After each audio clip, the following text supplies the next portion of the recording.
El libro de Josué. Retrocedamos un poco y recordemos la historia hasta ahora. Dios eligió a Abraham y su familia se convirtió en el pueblo de Israel, que luego es esclavizado en Egipto. Así que a través de Moisés, Dios rescató a Israel de Egipto. Él hizo un pacto con ellos en el monte Sinaí y los llevó a través del desierto. Así que después de esto, Israel hizo campamento afuera de la tierra prometida, y Moisés les llamó a obedecer los mandamientos de Dios para que pudieran mostrarle a todas las otras naciones cómo es ese Dios. El libro de Josué continúa justo después de que Moisés ha muerto, e Israel está listo para entrar a la tierra. La historia de Josué está diseñada con 4 movimientos principales. Primero, Josué guía a Israel a la tierra prometida. En segundo lugar, una vez que están ahí, se enfrentan con toda la hostilidad de los cananeos y entran en batalla con ellos. En tercer lugar, después de sus victorias, Josué divide la tierra prometida como herencia para las 12 tribus. Y en último lugar, el libro concluye con unos discursos finales que Josué da al pueblo. Profundicemos y veamos cómo fluye todo esto. La primera sección inicia con la muerte de Moisés y Josué es nombrado el nuevo líder de Israel. Y el autor intencionalmente presenta a Josué como el nuevo Moisés. Así que al igual que Moisés, Josué llama al pueblo a obedecer la Torá, esto es los mandamientos del pacto que les fueron entregados en el monte Sinaí. Y luego, Josué envía espías a la tierra, justo como Moisés lo hizo en Números capítulos 13 y 14, excepto que esta vez las cosas van mejor. De hecho, algunos cananeos incluso cambian de religión y deciden seguir al Dios de Israel. Luego, Josué lidera a todo Israel a través del río Jordán hacia la tierra prometida. Justo como el mar se abrió para Moisés en el Éxodo, aquí también se abre el río Jordán y los sacerdotes llevan el arca del pacto a través de él, guiando a todo Israel. Ahora, en el capítulo 5, la historia hace una transición. El pueblo mira hacia atrás y examina sus raíces como el pueblo del pacto de Dios. Así que la nueva generación es circuncidada y celebra su primera Pascua en la tierra. Luego, ellos se preparan para seguir hacia adelante. Y Josué tiene un extraño encuentro con un misterioso guerrero, quien resulta ser el ángel capitán del ejército de Dios. Y Josué le pregunta, ¿eres de los nuestros o de nuestros enemigos? Y el guerrero le responde, de ninguno de los dos. Lo que nos muestra que la verdadera pregunta es si Josué estaba del bando de Dios. Esto deja claro que esta historia no se trata de Israel contra los cananeos.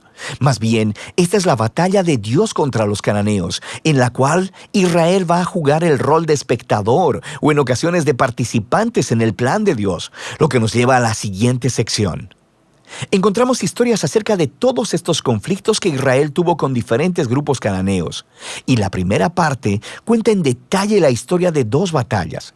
Y esto es seguido por una serie de historias cortas que condensan en breves resúmenes años de batallas. Entonces, las primeras 2 batallas son contra Jericó y contra Ai, y estas ofrecen una imagen contrastando la fidelidad de Dios contra el fracaso de Israel. En Jericó, Israel debe tener un enfoque completamente pasivo. Así que permiten que la presencia de Dios en el arca los dirija alrededor de la ciudad durante 6 días. Y justo como Rahab se volvió al Dios de Israel, tal vez el pueblo de Jericó haría lo mismo, pero no lo hacen. Así que en el 7º día, los sacerdotes tocan las trompetas y los muros caen, produciendo la victoria de Israel. El punto de la historia es que Dios es quien librará a su pueblo. Israel solo necesita confiar y esperar. Ahora, en la siguiente historia de la batalla en Ai, se señala el punto opuesto. Hay un israelita llamado Acán, y él roba de Jericó algunos de los objetos preciosos que solo le pertenecen a Dios, y también miente sobre ello. Esto es algo bastante absurdo después de lo que Dios acaba de hacer por Israel. Así que Israel empieza su batalla con la ciudad de Ai y son completamente derrotados. E Israel obtiene la victoria solo después de arrepentirse con humildad y de lidiar severamente con el pecado de Acán. De manera que estas 2 historias son colocadas juntas para señalar un punto importante. Si Israel va a heredar la tierra, deben ser obedientes y confiar en los mandamientos de Dios. Ellos no recibirán un trato especial. La segunda parte de esta sección comienza con los Gabaonitas, un pueblo cananeo. Y ellos hacen justo lo que Rahab hizo, volverse al Dios de Israel y hacer paz con Israel. Esto contrasta con los otros reyes cananeos, quienes empiezan a hacer alianzas y coaliciones porque quieren destruir a Israel. Así que Israel lucha contra ellos y los vence aplastantemente. De manera que toda esta sección termina con una lista que resume todas las victorias de Moisés y de Josué. Ahora, detengámonos un momento, porque es probable que te molesten estas historias y la violencia que ellas contienen. Y si eres seguidor de Jesús, no podrás evitar preguntarte, ¿no dijo Jesús que amarás a tus enemigos? ¿Por qué aquí Dios está declarando la guerra? Primero, ¿por qué los cananeos? Las razones principales se nos dan con anterioridad en la historia bíblica. Porque la cultura de los cananeos se había vuelto moralmente corrupta en extremo, especialmente con respecto al sexo. Mira Levítico capítulo 18. Además, también practicaban ampliamente el sacrificio de niños. Mira Deuteronomio capítulo 12. Dios no quería que estas prácticas influenciaran a Israel, así que los cananeos debían ser destruidos, lo cual genera una segunda pregunta. ¿Ordenó Dios realmente la destrucción de todos los cananeos, algo así como un genocidio? A primera vista, esa es la impresión por las frases utilizadas en estas historias. Los destruyeron por completo, no dejaron sobrevivientes ni nada que respirara. Pero si das un segundo vistazo más de cerca, te darás cuenta de que estas frases son claramente una hipérbole y no literales. Así que regresa a los mandamientos originales sobre los cananeos en Deuteronomio 7. Primero se le dice a Israel que expulsen a los cananeos y luego que los destruyan totalmente. Y estas instrucciones están seguidas de mandamientos sobre no casarse ni hacer negocios con ellos. No puedes casarte con alguien que has destruido, así que ya entiendes el punto. La misma idea aplica a las historias en Josué. Míralas de cerca. Por ejemplo, se nos dice en Josué capítulo 10 que Israel no dejó ningún sobreviviente en las ciudades de Hebrón o de Bir. Pero luego, en el capítulo 15, vemos que estas ciudades todavía están pobladas de cananeos.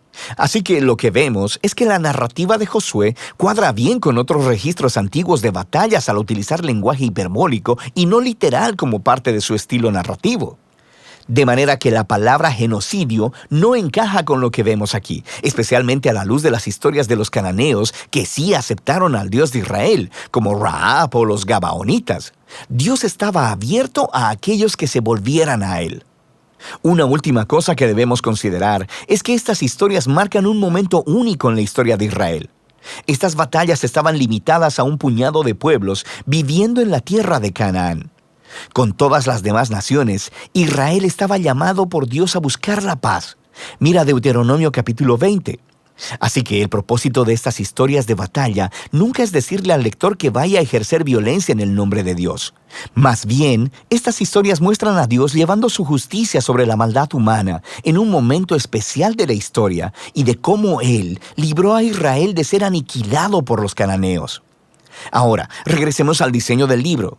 Después de años de batallas, vemos a un envejecido Josué y quien empieza a dividir la tierra entre las 12 tribus de Israel.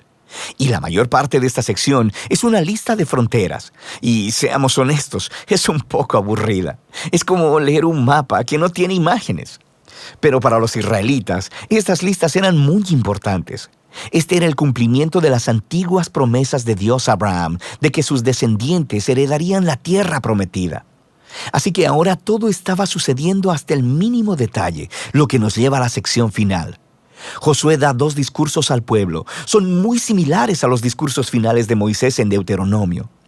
Josué les recuerda sobre la generosidad de Dios, cómo Él los trajo a la tierra prometida y los rescató de los cananeos. Así que les llama a alejarse de los dioses cananeos y a ser fieles al pacto que hicieron. Si así lo hacen, esto los llevará a la vida y la bendición en la tierra. Pero si son infieles, Israel mismo hará que caiga sobre sí el mismo juicio divino que experimentaron los cananeos. Serán expulsados de la tierra hacia el exilio. Así que Josué deja a Israel con una decisión pendiente. ¿Qué hará Israel? Esta es la gran pregunta que surge mientras la historia termina. Y este es el libro de Josué.